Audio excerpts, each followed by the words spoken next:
mtazamaji kwa kuungana nasi hapa kwenye taarifa za Upeo wa TV47. Jina langu ni Fiona Kenga na mwenzangu.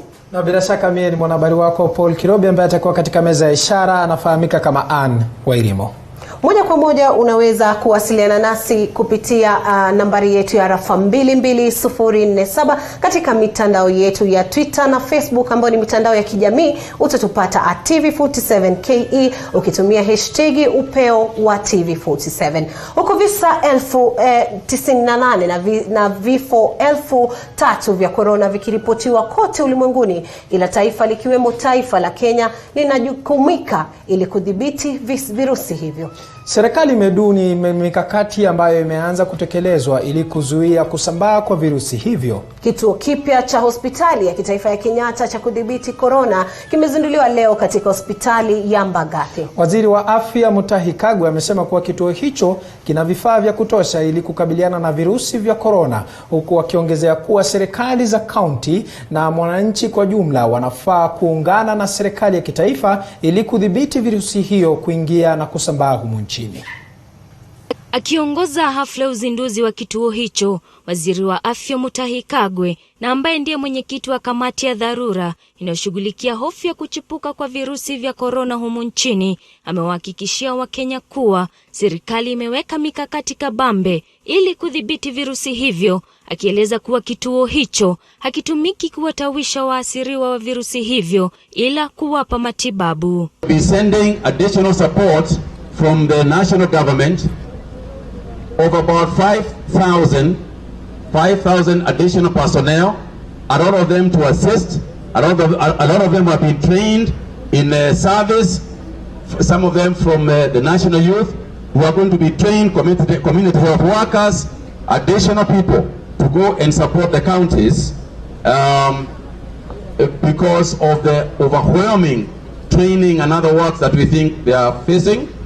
In addition to that, we have been mobilizing mobile clinics, which we are going to start dispatching in the next 10 days with the various counties, again for the same reason. Kulingana na Kagwe, watashirikiana na sekta zingine kama vile uchukuzi na utalii ambayo tayari imeathirika pakubwa na kuchipuka kwa virusi vya corona. We are working with organizations, global organizations such as the World Bank, to see how we can mitigate the economic downfall and the economic effects that we know for sure are coming our way.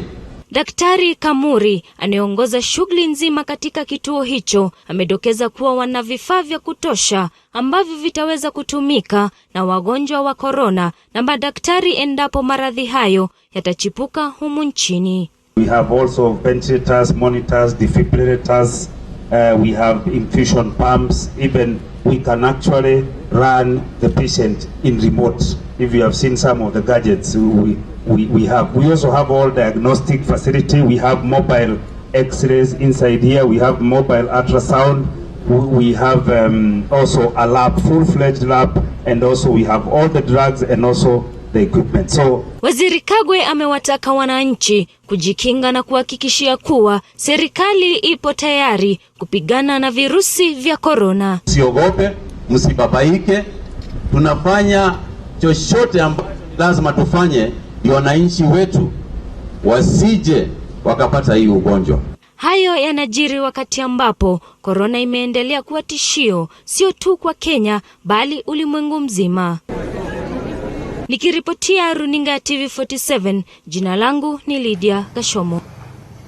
Naam, virusi hivi vya corona vimekuwa vikileta hofu nyingi humo nchini. Na haswa mataifa ya Afrika kwa sababu kuna wengine zile dukuduku ambazo zimekuwa zikiibuliwa pale. Baadhi ya wananchi wanasema kwamba corona haiwezi kumshika Mwafrika. Sijui kama ni ukweli ama ni labda daktari anaweza kututhibitishia hayo. Lakini kwingineko ni zaidi ya wachungaji 200 kutoka Gatundu Kusini wamewasuta mrengo wa wanasiasa humu nchini kwa kile wanachosema kuwa wamemkosea Rais Uhuru Kenyatta heshima. Wakihutubia wanahabari mjini Gatundu, wachungaji hao wamesema majanga mengine ambayo yamekumba taifa kama vile uvamizi wa nzige na ufisadi ni matokeo ya baadhi ya wanasiasa kutomheshimu Rais Uhuru Kenyatta. Wakihutubia wanahabari mjini Gatundu, wachungaji zaidi ya 200 wamesema wamekelwa na baadhi ya wanasiasa humu nchini ambao wamekosea heshima Rais Uhuru Kenyatta, wakisema ni aibu kuona hata mbunge wa Gatundu Kusini Moses Kuria akikaidi maagizo ya rais na kusema maoni yake sio usemi wa wenyeji wa Gatundu Kusini. Have watched with dismay as leaders continue to disrespect the president. Just as alluded in the scriptures, it is absurd that even an elected leader from this area can stand up to contradict the leadership of our president. We wish to state that when one leader speaks, it does not reflect the voices of Gatundu's people. Wachungaji hawa wamesema wanaunga rais na serikali yake mkono pamoja na kumtilia dua, na kusema wanaombea taifa liepushwe na majanga ya ufisadi, uvamizi wa nzige na virusi vya homa ya corona. We call the nation for prayers because of the following: the locust invasion; 2, the coronavirus; 3, peace and unity during the BBI process. We also pray for the BBI agenda not to divide our nation, which our president is working tirelessly to unite while reaching out to many Kenyans from all corners of the nation. Vilevile wamesema majanga ambayo yamelikabili taifa kama uvamizi wa nzige na ufisadi, kati ya mengineo, ni pigo kutoka kwa Mungu kutokana na ukaidi wa baadhi ya viongozi kutomtii rais. Ikikosa kuheshimu rais, kuna kuwa na mambo mingi. Hata hizo mnaona locust, hiyo ni mambo ya watu kutoheshimu rais na kufanya mambo mengi na dhambi nyingi kwa hii nchi yetu. Tunatumiwa hizo, na magonjwa ingine inakuja kwa sababu sisi tunaongea mambo mabaya kuhusu rais, na Biblia inatukanusha hiyo mambo ya kuongea vibaya juu ya wale wanatuongoza. Hata hivyo wamesema wanaunga ripoti ya BBI mkono ambayo ina maono ya kuunganisha Wakenya wote, na kusema wangetaka nakala za ripoti hii ziletwe mashinani, wananchi wajisomee wenyewe. Tumesoma BBI na mara nyingine wengine labda hawajapata, lakini tunaomba kama vile umeuliza, ikipatikana copies ipeano makanisani, na ndio watu wote wasome hiyo BBI na ndio tuelewe. Ni wito wa viongozi wa makanisa kutoka Gatundu Kusini, wakisema wamekelwa na kile wanachosema ni baadhi ya viongozi humu nchini kutokuwa wakiheshimu Rais Uhuru Kenyatta, sasa wakitoa wito kwa viongozi hao wabadilishe mienendo yao. Kutoka Gatundu Kusini ni Wero Mwangi, na hii ni TV47. Na tukiachana hayo maswala ya siasa, ni kwamba kwingineko kwa waziri wa elimu humu nchini Profesa George Magoha ameshikilia kwamba jengo ambalo lilisababisha vifo vya wanafunzi 15 na kuwajeruhi wengine katika shule ya msingi ya Kakamega ni salama kwa wanafunzi kuendeleza masomo yao. Profesa Magoha alikuwa amezuru shule hiyo ili kutathmini hali ya masomo na jinsi wanafunzi wanavyoshuka ngazi kwenye jengo hilo lenye orofa 3. Mulindi Keri na taarifa hiyo. Katibu mkuu wa chama cha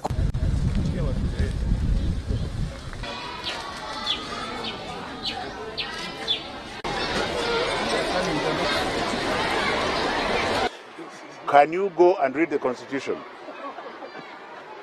And if you have read the Constitution, then you will know that you are perhaps asking the wrong person the question. You are pushing that thing towards the question. Are we together? Yeah. And this, I don't know who called you. I didn't call you. And you are going to inflame things again. You might find even tomorrow they have put other things in the paper. Please sometimes allow me just to work alone. Ili Mungu anisaidie kuendelea mbele. So there will be a report. It will be made public as and when it is appropriate. But right now, our goal is to ensure that there is safety in public schools. Does that make sense to you? And rather than waiting for the report, ensure that these my children and grandchildren here are safe. You are very well fed like me, so you can also help me occasionally. Na msafi kabisa mpenzi mtazamaji, sijui maoni yako ni gani kuhusiana na ziara ya waziri wa elimu Profesa George Magoha. Kumbuka nambari yetu ya rafa ni 22047. Unaweza kutuma rafa na bila shaka hapa studioni tutakuwa tunaendelea kusoma. Iwapo una mchango wowote kuhusiana na taarifa, basi unaweza ukatuma rafa na bila shaka tutakuwa tunasoma. Na vile vile pia unaweza kufuatilia taarifa hizi kupitia tovuti yetu tv47.co.ke. Kwa sasa mwelekezi wetu Anatueleza kwamba tunaenda kwa muda mfupi wa mapumziko, lakini usiende mbali maana tutakuwa tunarejea na taarifa zaidi.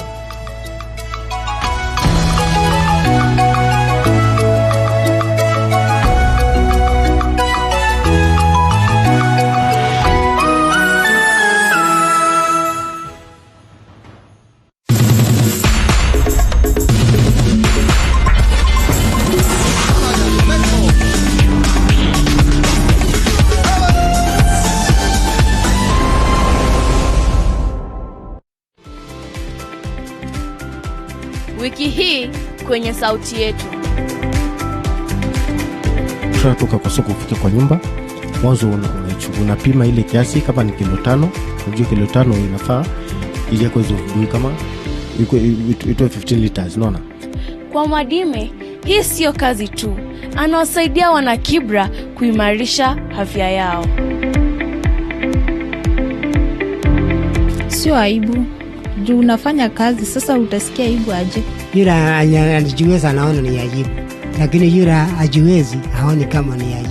Mary Mwende anafanya kazi ya kuuza nguo za kuvaa ndani kama vile chupi hapa mtaani Kibra. Licha ya kuonekana kazi ya aibu, hakujali, ila alijua mchagua jembe sio mkulima. Sauti yetu kila Jumamosi saa 3:30 asubuhi.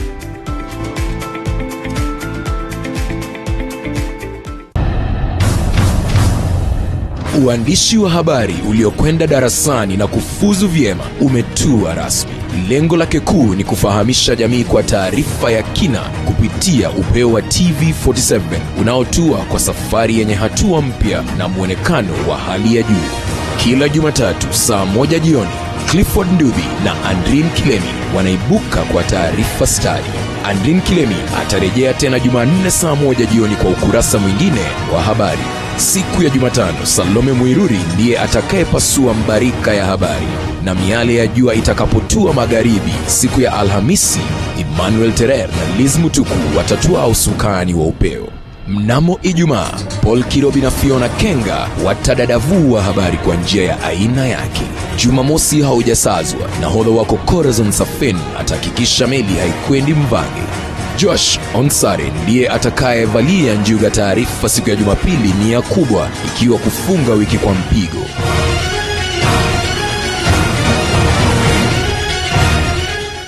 TV47, nyumbani mwa taarifa nadra zisizopakuliwa kwingine.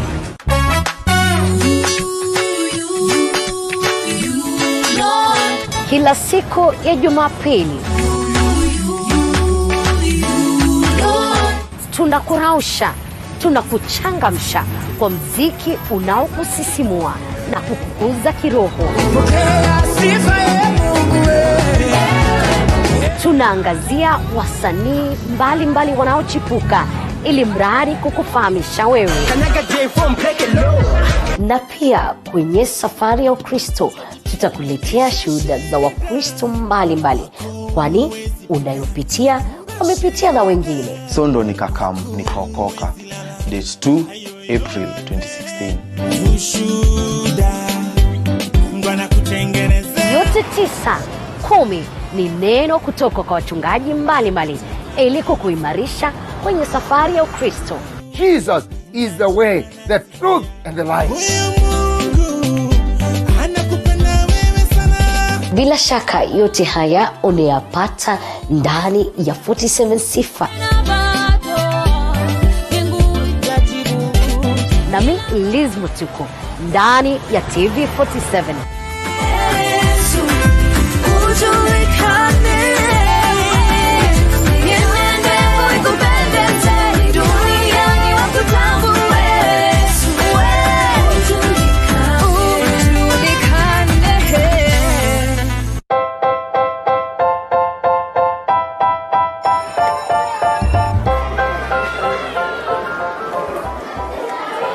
Hi guys, my name is Valentine Anjuri. Every Monday to Friday, we go shule, getting an education for a bright future. The nose, the trachea, and the lungs.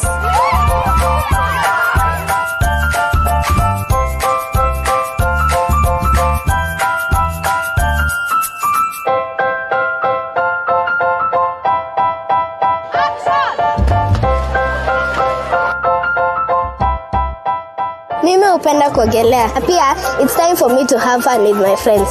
Join us every Saturday at 8:30 a.m. kipindi cha watoto mashinani.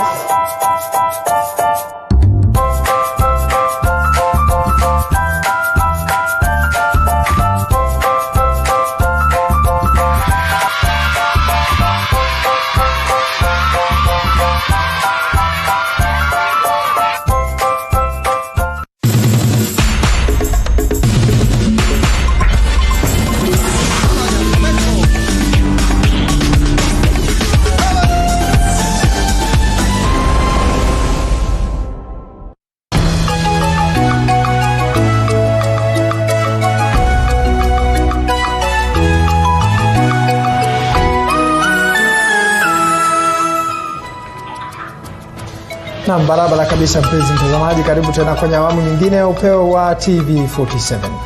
Kwingineko, virusi vya corona maarufu COVID-19 vimesambaa kwa nchi 86 baada ya mkurupuko wake nchini Uchina. Jambo ambalo limetahadharisha mamlaka ya afya ya umma ulimwenguni. Ripoti ya shirika la afya ulimwenguni WHO imedhibitisha jumla ya visa vya maambukizi ya corona 98,373. Vilevile watu 3,383 wakiaga kwa maambukizi haya. Kufikia leo, nchi 86 zimeathirika na maambukizi ya corona. Kwa nchi zilizoripoti vifo kutokana na ugonjwa wa corona ni kama nchi ya China inayoongoza idadi ya vifo kwa 343, nchi ya Italy kwa 148, Iran kwa 107, ikifuatwa na Korea Kusini kwa 42, vilevile Japani kwa vifo 12, vilevile Marekani ikirekodi vifo 12, 7 kutoka kwa Ufaransa na zinginezo. Shirika la afya ulimwenguni limehimiza serikali zote duniani kujitahidi kikamilifu kwa vita dhidi ya mzuko huu wa virusi vya corona. Nikiripotia TV47, mimi ni Zipora Umile. Na asante sana mwanahabari wetu Zipora Umile kwa taarifa hiyo. Tukiachana hayo ni kwamba viongozi kutoka kaunti ya Mandera wametoa wito kwa serikali ijukumike hali ya kudorora kwa usalama katika kaunti hiyo. Ili kufuatia mapambano makali yaliyoshuhudiwa hivi majuzi kati ya wanajeshi wa Somalia na wanajeshi wa Jubaland, ambapo mtu mmoja aliaga dunia huku wengine 11 wakiendelea kupata matibabu. Shule zimefungwa, biashara zimeathirika, huku wenyeji wakitoroka maeneo salama. Ali Roba ambaye ni gavana wa Mandera ameweza kuongelea kuhusu hali hiyo. Baada ya shambulizi ambalo lilisababisha uharibifu wa mali ya wakazi wa Mandera na kuwajeruhi watu 12 katika mapigano yaliyotokea katika mpaka wa Kenya na Somalia, sasa viongozi wa eneo hilo wakiongozwa na gavana wa Mandera Ali Roba wamejitokeza kuiomba serikali kuimarisha hali ya usalama wa eneo hilo. Viongozi hawa wamesema kufuatia kudorora kwa usalama, sasa wakazi wa Mandera wamelazimika kuhama huku wakihofia usalama wao. We refuse to accept that the interest of other external entities supersede that of our population. We therefore demand that our government expels these foreign forces from Mandera with immediate effect. Agizo la viongozi hawa linajia siku chache tu baada ya Rais Uhuru Kenyatta kupitia msemaji wa Ikulu Kanze Dena kuonya serikali ya Somalia dhidi ya shambulizi hilo, hususan katika mpaka wa Kenya. Zablon Macharia, TV47, Nairobi. Shukran kwa taarifa hiyo mwanahabari wetu Zablon Macharia. Kwingineko, maandamano ya wafanyabiashara mjini Eldoret yamesitishwa mchana wa leo baada ya mbunge Oscar Sudi kuingia kati na kutuliza waandamanaji. Naam, Oscar Sudi ameingilia kati mzozo kati ya wafanyabiashara na maaskari wa kaunti ya Uasin Gishu ambao wamekuwa wakiandamana kwa siku 2 sasa kupinga kuhangaishwa na askari wa kaunti hiyo. Kuna maaskari zaidi ya 20 ambaye amesimamisha kazi. Wafanyabiashara hao walikuwa wamepanga kuendelea na maandamano hayo baada ya serikali ya Gavana Jackson Mandago kukataa kuzungumza nao kuhusu shinikizo la kutaka wauzaji wote wa nguo za mtumba kuhamia soko la West. Maneno ya uongozi ya hii county imebadilika. Msikie hiyo kabisa na msikie hiyo waingie kwa masikio. Hii maneno ya kusema huyu anatoka mahali fulani, huyo sijui ni nani, sijui ule hiyo Sisi wote ni kitu moja. Mwenye anajua ujuzi ya kuuza manguo, ause manguo. Mwenye ako na ujuzi ya kuuza omena, ause omena. Kila mtu tuheshimu kazi ya kila mtu. Na sisi wote tumetoka mbali. Hata huyu gavana wetu alikuwa mkarabati kama sisi. Sudi amekiri kwamba askari wa kaunti ya Uasin Gishu ni wafisadi na wamekuwa wakiwanyanyasa wafanya biashara, wakiwaitisha hongo na kuwaibia. Nimegundua hata gavana hajui mambo mingi. Nataka nipashe gavana nimwambie uko na watapeli kwa ofisi yako. Na ni lazima ujitoe. Kwa sababu nasikia watu wanakuja hata anafaa nguo yako, ukimuuliza anakuchapa kofi. Hiyo ni inji gani hiyo? Sudi ameitaka kaunti ya Uasin Gishu kuwapa wafanya biashara hao mazingira mema ya kuendesha biashara zao ili waweze kuchangia uchumi wa kaunti hiyo kando na kujiendeleza wenyewe. Na nyinyi naye mshika hata watu wetu wao wengine, mfunza hao biashara hii. Changanya kwa hii maduka yenu hapa. Changanya hawa. Wewe ukiuza hapa, Kiblima akua hapo, Onyango akua hapo, namna hiyo mfunza watu namna hiyo hii biashara. Kila mtu tuheshimu kazi ya kila mtu. Eri tukule chumvi na ugali, lakini tukue na kitu inaitwa amani. Ameahidi kuwasilisha malalamishi yao kwa gavana Mandago, huku akiwaagiza kuendelea na biashara zao kama kawaida. Calvin Chitwa, TV47, kaunti ya Uasin Gishu. Mbali na hayo, katibu mkuu wa chama cha wafanyikazi nchini KOTU Francis Atwoli amewasuta vikali viongozi wanaohujumu mikutano ya BBI akisema hawana nia njema kwa taifa la Kenya. Hebu tazama. Katibu mkuu wa chama cha KOTU Francis Atwoli amewasuta vikali viongozi wanaojaribu kuhujumu mikutano ya BBI akisema hawana nia njema kwa Wakenya. Akizungumza katika kongamano la bima matibabu NHIF mjini Kisumu, Atwoli amewataka viongozi hao wanaopinga swala la BBI kukoma kabisa, huku akisema wana uhuru wa kuendeleza mikutano yao ya kupinga BBI. Or BBI will be defeated. Just like some people are saying, BBI, somebody is dreaming, I'm going to stop it. How do you stop it? If your own security officer was taken like a chicken murder, you couldn't stop it. How do you stop a national movement of reggae? Nobody is going to stop. It is you to stay at home if you don't want to come to Nakuru to BBI meeting. Aidha amesema kama KOTU wamepeleka mapendekezo yao kwenye kamati ya BBI na wapo tayari kwa mageuzi humo nchini. As regards BBI, amendments that can benefit us as workers, those areas are mentioned and others, you still have a window to make presentation as KOTU or as individuals. We are going to call for Kenyans to vote. There will be a referendum. Organize your team to oppose. Yes. And we will defeat you. Yes. We will defeat you. Daniel Dembede, TV47, kaunti ya Kisumu. Na bila shaka mpenzi mtazamaji, kulingana na kauli ya Atwoli ni hapo siasa zimetufikisha. Na mkando na hayo, sheria mpya za kuhakikisha wakulima wa kaunti ya Murang'a wamenufaika na zao la parachichi zimeleta mgawanyiko kati ya gavana wa kaunti hiyo Mwangi wa Iria na seneta Irungu Kang'ata anayeonekana kuzipinga. Huku gavana wa Mwangi wa Iria akisema kuwa katu serikali yake haitalegeza msimamo na kuona wakulima wakinyanyaswa na mawakala. Mwanahabari wetu Weru Mwangi na taarifa hiyo kwa kina. Bei ya zao la parachichi katika kaunti ya Murang'a imeendelea kuibua mgawanyiko kati ya viongozi wa kaunti hiyo. Mapema leo hii, gavana wa Murang'a Mwangi wa Iria na wafuasi wake walisambaratisha mkutano uliokuwa umeandaliwa na seneta Irungu Kang'ata katika hoteli ya Jogoo Kimaki ya eneo bunge la Gatanga, uliokuwa umekusudia kuwakutanisha seneta Kang'ata na kundi la wanunuzi na wakulima wanaopinga sheria za ununuzi wa zao hili, Iria akisema katu hatolegeza kamba. Mimi nimesema nitaendelea kumkinga mkulima. Sasa wewe gavana akilegeza msimamo wa kumkinga mkulima ataachwa na nani? Unasema ati broker ashindane na governor? Ati senator wakiwa na broker washindane na governor? Mimi ni wakili wa Wanjiko. Kang'ata ni wakili wa broker. na leo walikuwa kwa mkutano, nikajua na mkutano hapa. Sasa Kang'ata amekataa kukuja, amekutana na brokers wote. Badala ya kuja kwa ofisi yangu anakutana na broker, tena wanatoa statement. Mimi nimesema hiyo mambo yote ambao watu wanaongea ni ya upuzi.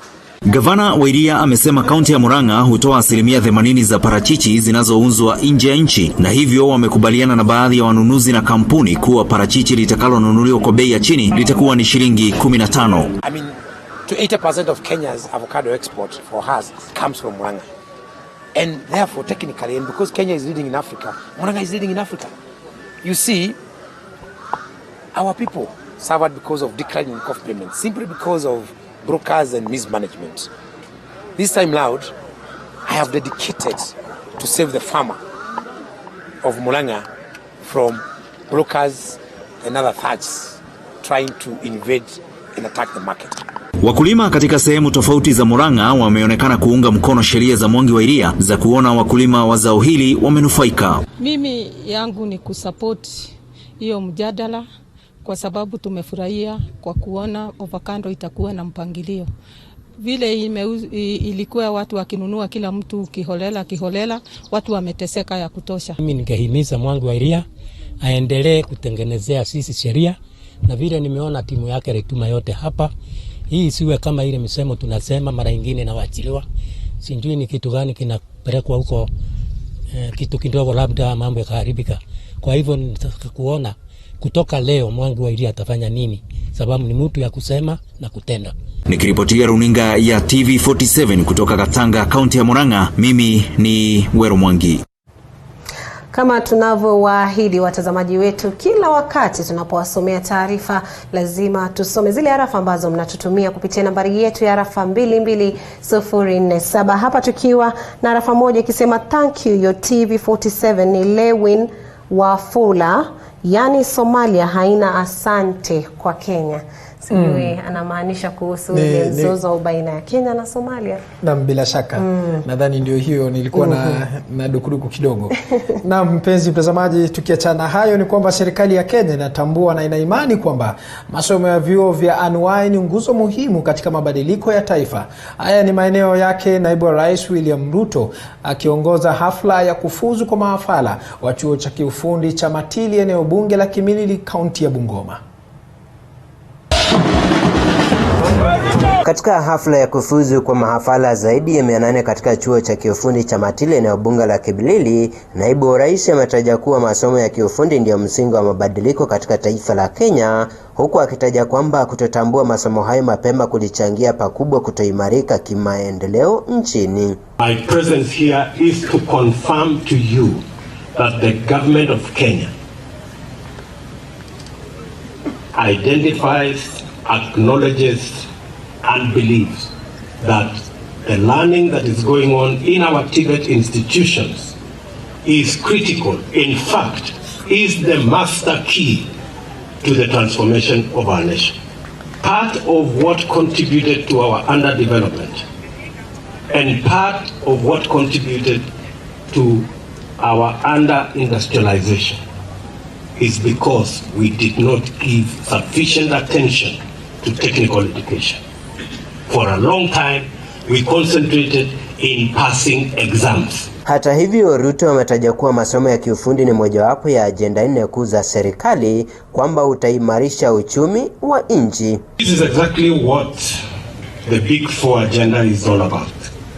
We want to make more from our raw materials. We want to innovate ways to get more food and give everyone access to healthcare.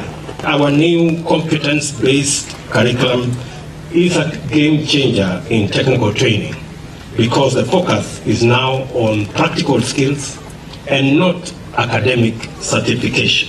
Kwa upande wake, mbunge wa Webuye Magharibi Dani Wanyama anaamini kwamba masomo ya vyuo vya kiufundi ni suluhu kwa ukosefu wa ajira. For your excellency, I want to say you are the champion of the TVET, and I know that this is going to change Kenya and that this is going to offer a solution to the unemployment of so many youth in this country. Naibu wa Rais akiwa ameandamana na baadhi ya wanasiasa kutoka kaunti ya Bungoma, siasa za mchakato wa BBI hazikuachwa nyuma. It is not a changing of laws that will make difference in this country. But what will make the difference in this country is allowing yourself to be driven, to be oiled by the day-to-day problems that bedevils the great people of this country. Naibu wa Rais, hata wewe si mtu wa kuyumbayumbisha hapa ni Kenya. We know you are there. You are elected as a second in command in the Republic of Kenya. Why do we fear? Mimi nikija hapa naibu wa Rais amekuja kwa eneo letu. Kwa nini niweze kuja hapa? Mimi sikuja hapa kwa siasa, nimekuja kwa sababu yeye ndiye naibu wa Rais wa Kenya. Wanji Sostin, TV47, Bungoma. Kwingineko, waziri wa kilimo Peter Munya amezuru kaunti ya Uasin Gishu na kukutana na wakulima. Na shirika la Strategic Food Reserve sasa litahudumu chini ya bodi ya nafaka nchini NCPB katika juhudi za kuainisha utendakazi katika wizara ya kilimo. Na kama anavyoeleza mwanahabari wetu Calvin Chitwa, wakulima wataanza kununua mbolea moja kwa moja kutoka kwa kampuni za kutengeneza kupitia NCPB na shirika la Kenya National Trading Corporation kwa bei isiyozidi shilingi 2,300 kwa gunia moja. Hebu tazama. Hatua hii ya kuunganisha mashirika hayo itasaidia wizara ya kilimo kuokoa zaidi ya shilingi bilioni 2 kila mwaka, kando na kuimarisha huduma za mashirika hayo. Haja tuwe na hii inaitwa Strategic Food Reserve na NCPB. Tunataka kumanji siwe moja. Serikali kila mwaka tunapoteza bilioni 2 kwa kuwa na institution 2. Ati huyu ana deni na mimi. Ati tulipe deni yetu, wewe umefanya hii service kwetu, na ni serikali moja. Pia waziri alitangaza uwezekano wa kusimamisha mpango wa serikali kuwauzia wakulima mbolea. Serikali haitanunua mbolea tena. Hapo ndio ukora huo inaingizwa. Wakati serikali inahusika kununua mbolea, serikali kununua na kuuza mbolea. Kwa sababu middlemen wanakuja katikati, hamununui hata kutoka kwa wale wanatengeneza mbolea. Wakulima walipata fursa ya kuwasilisha shida zao kwa waziri, ikiwa ni pamoja na bei duni ya maziwa na ngano. Lita 20 kutoka 40. Nasikia huko Jangwani, huko Kitui, wanatoa ng'ombe moja kutoa takriban kilo ngapi? 60. Na mimi ambaye nimekaa katika mazingara haya, mazingara mazuri ya nyasi maridhawa pamoja na mvua, natoa kilo 10. Hii shida ya ngano ni hiyo agreement ama wati ya millers, na I'm sorry to say this waziri, hawa wana dominate Ministry of Agriculture. Hawa wana control Ministry of Agriculture, na mzuri wewe umekuja, mimi sitaogopa kusema sababu nimeiona. Waziri Munya alipendekeza bei itakayozingatia ubora wa maziwa. Alionya wafanyabiashara wa kampuni za kusaga unga watapokonywa leseni iwapo wataendelea kukataa kununua ngano kutoka kwa wakulima wa humu nchini. Tusiwe tunanunua tu kwa quantity. Lita moja. Kuna lita moja, na mwingine yako na lita moja ukitazama ni maji. Maji. Kuna mwingine amejaribu kufeed kao yake vizuri, kitazama quality yake ni kubwa zaidi. Should they be paid the same? Calvin Chitwa, TV47, kaunti ya Uasin Gishu. Na bila shaka mpenzi mtazamaji, tunatumai wizara ya kilimo mambo yataweza kubadilika. Sijui maoni yako ni gani kuhusiana na taarifa hiyo? Naam, kwa wakati huu sasa tutachukua muda kidogo wa mapumziko ambapo tutakuwa tunarejea na taarifa zaidi, lakini kama nilivyosema unaweza kufuatilia taarifa hizi kupitia tovuti yetu tv47.co.ke/live na katika mitandao yetu ya kijamii ya Twitter na Facebook. Unatupata wapi? Kupitia TV47 KE ama TV47 Kenya kwenye mtandao wa YouTube. Naam.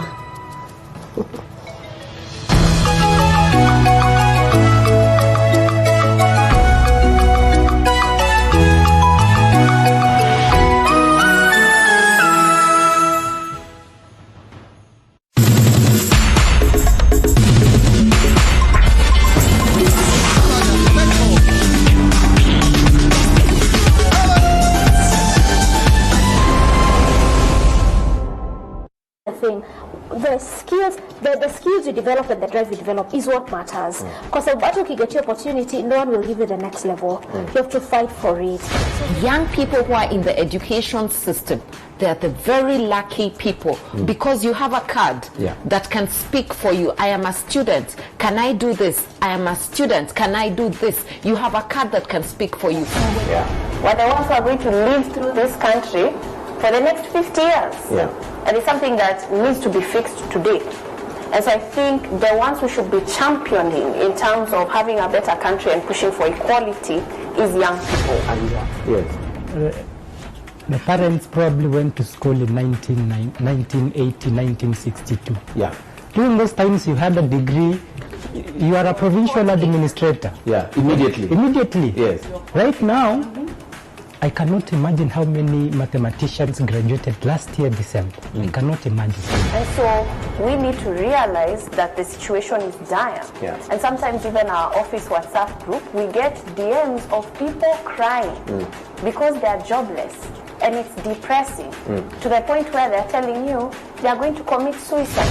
We would not be having this conversation if 20 years ago the nation had this conversation about what work would look like. On this particular program, the hashtag to use as always is hashtag Youth Connect, and my name as always is Eugene Adnangwe. Josephine Uko is actually helping us to interpret this through sign language. Wiki hii kwenye sauti yetu. Tunatoka kwa soko kufika kwa nyumba. Mwanzo unapima ile kiasi kama ni kilo 5. Unajua kilo 5 inafaa ili kuweza kujui kama ito 15 liters, unaona? Kwa Mwadime, hii sio kazi tu. Anawasaidia wana Kibra kuimarisha afya yao. Sio aibu. Juu unafanya kazi, sasa utasikia aibu aje? Yule anajiweza anaona ni aibu, lakini yule hajiwezi haoni kama ni aibu. Mary Mwende anafanya kazi ya kuuza nguo za kuvaa ndani kama vile chupi hapa mtaani Kibra. Licha ya kuonekana kazi ya aibu, hakujali, ila alijua mchagua jembe sio mkulima. Sauti yetu kila Jumamosi saa 3:30 asubuhi.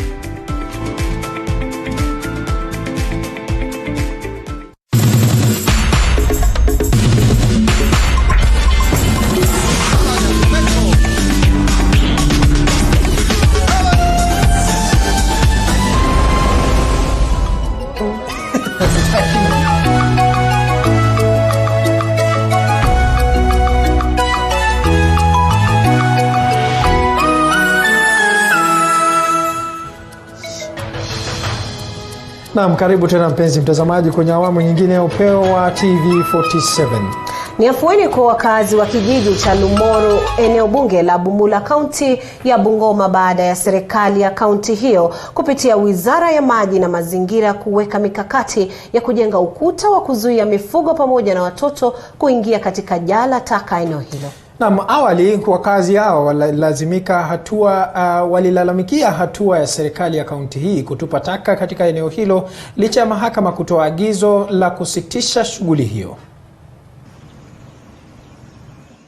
Awali wakazi hawa walilalamikia hatua ya serikali ya kaunti hii kutupa taka katika eneo hilo licha ya mahakama kutoa agizo la kusitisha shughuli hiyo.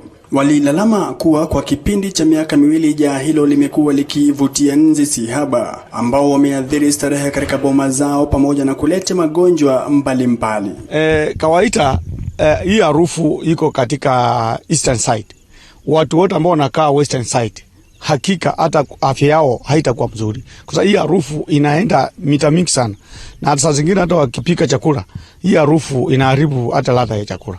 Na hata kulala usiku, kwa sababu especially usiku kuna choto na upepo ikipita hiyo choto ikipita kwa hii term site unaona kwamba watu pande hawana afya nzuri.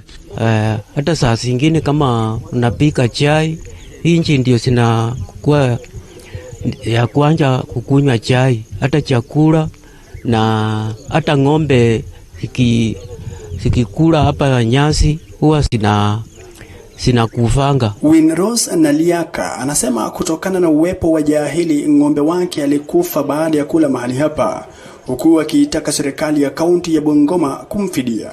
Mimi mwenyewe nilipoteza ng'ombe, ilikuwa imebakisha 2 days na isai. Na vile ilipitia hapa na ikakula hiyo spray yenye walikuwa na spray na ikakufa. Sasa tangu nipike nduru, sijaiona serikali ikinisaidia upande wote ama kaunti ikinisaidia saidi yoyote. Juu hata mimi venye niko hivi ni mgonjwa kwa sababu nika affected na hii dump side ya rufu yake. Lakini sijaona usaidizi wowote. Mikutano tumefanya hapa ni muda mrefu lakini no change.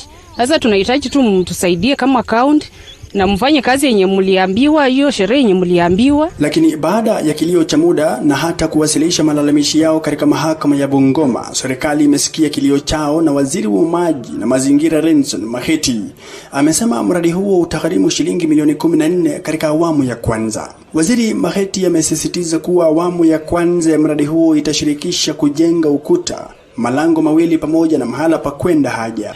Huu mradi utakuwa ni kujenga ule ukuta, watachenga na gates 2 na wataweka hapo na sentry houses na tutaweka hapo na pia pahali ya kujisaidia, yani vio na pahali ya kuoka. Hiyo itakuwa ni phase 1, lakini mradi wenyewe ukienda kuisha, tunatumai in the next financial year pia tutapata pesa tuanze kufanya phase 2. Hata hivyo, waziri amesema kuwa waliokuwa wamewasilisha malalamishi kotini ili hili litolewe eneo hili wana nafasi ya majadiliano na serikali ili waungane pamoja na kujenga jahili ambalo linapaniwa kuleta nafasi za kazi kwa vijana. Wale walikuwa wamepeleka petition kotini, sisi tunasema ni kitu ambacho hata tungeongea kabla ya kwenda kotini. Wakikuja afisini, huu mradi wakijenga itakuwa imeleta ajira. Kuna vijana ambao wataanza wiki hii ama next week kupata hapa kazi, na wakimaliza pia tutakuwa na wale ambao tutaajiri ambao ni permanent, ambao watakuwa wanakaa hapa, na tutachukua tu watu ambao wanatoka hii area. Tunashukuru county government kutuletea hapa contractor akuje afanye kazi hapa, na tunajua atafanya na vijana hapa. Vile wameleta hapa hivi upande sasa ya kujenga perimeter wall, najua vijana wetu hapa hivi wataachiriwa kazi. Na sababu niseme hivyo, vijana wetu hapa hivi hata hawana kazi. Na sasa ndio najua hapa hivi wako wanaenda kufanya kazi na county government ya Bungoma. Kutoka county ya Bungoma nikiripoti ya TV47, mimi ni Mike Kagwango. Kwingineko kwenye spoti ni kwamba klabu cha Zoo Kericho kimelazimisha sare tasa dhidi ya Sofapaka kwenye mechi ya ligi kuu nchini iliyochezwa leo. Na mechi hizo zitaendelea wikendi hii, huku FC Leopards wakiandaa Gor Mahia kwenye derby la mashemeji siku ya Jumapili. Jason Sagini ameandaa taarifa hiyo kwa kina. Gor Mahia ambayo inashikilia rekodi bora ya ushindi mara 28 katika mechi 88 walizocheza katika derby la mashemeji italenga kuendeleza rekodi ya kutoshindwa dhidi ya AFC Leopards tangu mwaka 2016, mkufunzi mkuu Steve Pollack akitaja kuwa rekodi ya awali haitatabiri matokeo ya derby la 89. Statistics go out the window. When you play a local derby, any game really, what has happened before is happened before, and you know the results doesn't change the game on Sunday. It's how we're going to approach the game mentally, physically, tactically. AFC Leopards ambayo imeshinda mara 28 na kutoka sare mechi 31 kwenye debi hili watalenga kuendeleza msururu wa ushindi baada ya kukusanya alama 22 katika mechi 10 zilizopita, msururu unaoiweka Ingwe nafasi ya 6 kwa alama 40, alama 11 nyuma ya viongozi serikali. Bila shaka tunalenga matokeo mazuri. Tunafahamu kwamba imekuwa ni muda mrefu sana tangu timu ya AFC Leopards iweze kupata matokeo mazuri dhidi ya Gor Mahia. Kwa hivyo bila shaka tunajiandaa tukiwa na matumaini kwamba tutafanya vyema, tutapata matokeo mazuri. Vijana wote wako katika hali nzuri kabisa, matokeo kila mtu anajituma, kila mtu ana ari, ana nia ya kupata nafasi ya kucheza katika mechi ile ili mradi aweze kuisaidia timu yetu kufanya vyema. Winger Clifton Miheso amerejea kwenye kikosi cha Gor baada ya kuuguza jeraha, naye beki Josh Onyango akirejea baada ya kuhudumia kadi nyekundu aliyoonyeshwa katika mechi dhidi ya Western Stima, hali ambayo nahodha Kenneth Muguna anaamini itaimarisha safu ya ulinzi ya Gor ambayo imeruhusu magoli 17 msimu huu katika mechi 22. Ni a big boost kwetu. Ukiangalia mechi amecheza, at least hapo nyuma kulikuwa na stability kiasi. So ni mzuri tena amerudi na saidia wenye walikuwa wameshikilia pia. Mechi itakuwa ngumu, always derby huwa ngumu. Na haijalishi past result because derby huwa ni venye ume approach na mentality. Then pia heart, wenye utai approach na heart na pia wenye utai approach na hiyo anga ya kuwin. Visa vya utovu wa nidhamu ambavyo vimeshuhudiwa katika debi zilizopita pia vimetiliwa mkazo na wakufunzi wote. Sisi kama wakufunzi, sisi kama FC Leopards kwa ujumla tunazidi kuwaomba mashabiki wetu na mashabiki wa Gor Mahia vile vile kwamba matokeo jinsi yatakavyokwenda na tukubali sisi wote, sisi ni mandugu. Mchezo wa kandanda, atakayeshinda leo tunamuinua juu, tunampatia sifa. Kesho labda yeye ndiye atakuwa anashinda. Kwa hivyo tuzidi kujituliza. Najua ni mechi ya mchezo wa kandanda unahisia, hasa dabi hii ina hisia nyingi. Kwa hivyo tujaribu tu kuwatuliza mashabiki wetu popote ambapo walipo, kwa maana mwishowe basi timu ndio inaumia. For me personally, let's both sets of supporters, let's turn up, let's enjoy the game, whatever the result is. After the game, let's shake hands or whatever and move on. And that's how it should be. But it's not only in Africa, it's the same all over the world. There's always a minority. It's not everybody, it's just a minority that want to spoil it for other people. Football's supposed to bring us together as people, So hopefully it will do that after the game on Sunday. Kwenye mechi zingine za ligi kuu nchini, siku ya Jumamosi, Bandari watacheza na Kariobangi Sharks. Tusker waazimie kupunguza mwanya kati yao na Kakamega Homeboys watakapomwalika Chemelil ugani Ruaraka kuanzia saa 9 alasiri, nao Kisumu All Stars walio kwenye hatari ya kushuka daraja msimu huu wacheze na Mathare United kuanzia saa 9 ugani Kasarani. Jason Sagini, TV47 Michezo. Naam, asante sana mwanahabari wetu wa michezo Jason Sagini kwa kufuatilia michezo ya wikendi hii. Tukisalia viwanjani ni kwamba ligi ya kinadada itarejea wikendi hii baada ya kufanyiwa mabadiliko, huku timu ya Magongo ya Chuo Kikuu cha Kenyatta ikiazimia kuendeleza hesabu za kufuzu ligi kuu. Bosco Amunda ametuandalia taarifa ifuatayo na zingine katika mseto wa michezo. Makolandas watapambana na Mathare Women kwenye uga wa Camp Toyoyo jijini Nairobi katika mechi ya pekee ya ligi ya kinadada siku ya Jumamosi, mechi ambayo imeratibiwa kuanza saa 4 asubuhi. Sponsorship, that money is a kickstart. Because if you are given like 4-5 million shillings, you see, you can recruit players, you can put them here, you can introduce a little allowance, maybe training allowance, such kind of a thing. You can attend matches, you can prepare very well. They can go and stay in a hotel, maybe. It gives a player the morale to play football, the focus to play football. You see, but with this kind of a team, maybe we travel at night, we play tomorrow at 11 o'clock. What rest will have been gotten? Because maybe there's a Premier League game at 3 o'clock. Siku ya Jumapili, Kisumu All Starlets watavana na Trans Nzoia Falcons kuanzia saa 7 mchana kwenye uga Moi, kaunti ya Kisumu. Sep Oyugis wacheze dhidi ya Eldoret Falcons kwenye uga wa shule ya msingi ya Kotieno, kisha Malikia wa Nakuru West wacheze dhidi ya Oserian Ladies kwenye uga wa Afraha, kaunti ya Nakuru kuanzia saa 7 mchana. Zitakuwa mechi za kwanza za WPL baada ya mabadiliko ya mfumo wa kucheza, ambapo timu zimewekwa kwenye zoni 2 tofauti. Baada ya mechi za zoni kutamatika, timu za kwanza 3 kwenye kila zoni zitakutana ili kutambua mshindi wa ligi hiyo ya kinadada. Huku hayo yakijiri, mkondo wa pili wa mashindano ya kitaifa ya mbio za magari ya KNRC yataelekea mjini Nyahururu, kaunti ya Laikipia siku ya Jumapili. Baadhi ya madereva wenye tajriba watakaoshiriki mbio hizo ni pamoja na Carl Tundo, Ian Duncan, Baldiv Chaga, Karan Patel na Isa Amwari. Na mechi za ligi ya Magongo zitaendelea weekend hii, ambapo jumla ya mechi 3 zimeratibiwa kuchezwa kwenye ligi ya Super. Wanachuo wa Kenyatta ambao waliwalambua Multimedia magoli 8-1 weekend jana watavana na JKUAT kwenye uga wa City Park kuanzia saa 10 jioni siku ya Jumamosi. Mechi zingine zitakazochezwa ni pamoja na KCA dhidi ya Nakuru, kisha Multimedia wacheze dhidi ya Wazalendo Masters. Mechi zote zimeratibiwa kuchezwa kwenye uga wa City Park jijini Nairobi. Bosco Ambunda, TV47 Michezo. Naam, asante sana mwanahabari wetu wa michezo Bosco Ambunda. Karibu kidogo ni tofautiane na ile jina Jason Sagini. Bosco Ambunda. Hao ni wanahabari wetu wa michezo kwa kutuandalia taarifa hizo. Naam, bila shaka mpenzi mtazamaji, wanasema ngoma ikipigwa sana hatimaye hupasuka. Kufikia hapo sisi hatuna la ziada, ila tunakunja jamvi la Upeo wa TV47 saa 1. Mimi nimekuwa mwanahabari wako Paul Kirobi. Na mimi naitwa Fiona Kenga, na aliyekuwa katika meza ya lugha ya ishara jina lake ni Josephine Ouko. Hapo baadaye kutakuwa na kipindi cha chipukizi. Hivyo basi usiende mbali, maana bado TV47 inakuletea vitu kabambe. Bila shaka na tuko ngangari. Naam, kwaheri.